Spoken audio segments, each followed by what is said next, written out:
கதிரும் அவங்க ஃபேமிலியும் உட்கார்ந்துகிட்டு இருக்காங்க.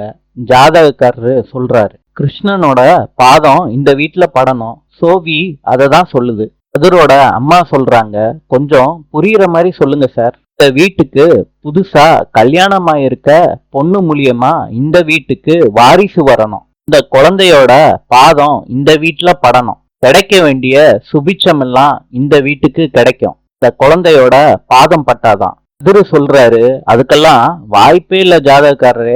கதிரோட தாத்தா கேக்குறாங்க, ஏன்பா இப்படி சொல்ற? கதிரு சொல்றாரு, நான் அன்போட வாழ தயாரா தான் இருக்கேன். ஆனா அன்பு அந்த மாதிரி இல்ல. தொடவே கூடாதுன்னு சொல்றா. கதிரோட பெரியம்மா சொல்றாங்க, இதெல்லாம் விளையாட்டு இல்ல கதிரு.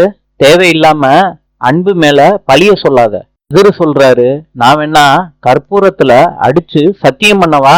இந்த வீட்டுக்கு என்னையும் எங்க அம்மாவையும் பழி வாங்க தான் வந்திருக்கா அன்பு. அன்போட வீட்டுக்கு கதிர் வீட்டுல இருந்து தாத்தா வந்திருக்காங்க. அன்போட அம்மா சமாதி முன்னாடி அன்பு விளக்கேத்தி தாத்தா கிட்ட குடுக்கறாங்க. தாத்தாவும் வச்சிடுறாரு. தாத்தா சொல்றாங்க, அன்பு, வீட்டுல உன் மேல என்னென்னமோ பழியெல்லாம் தூக்கி போடுறாங்க. நீ அந்த வீட்டுக்கு வாழ வரல, பழி வாங்க தான் வந்திருக்கன்னு கதிரு என்னென்னமோ பேசுறான். இங்க அம்மா சமாதி முன்னாடி கற்பூரத்துல அடிச்சு சத்தியம் பண்ணி சொல்லுமா, நீ எங்க வீட்டுக்கு நல்ல மனசோட தானே அன்பு வந்திருக்க. சந்திப்போம்.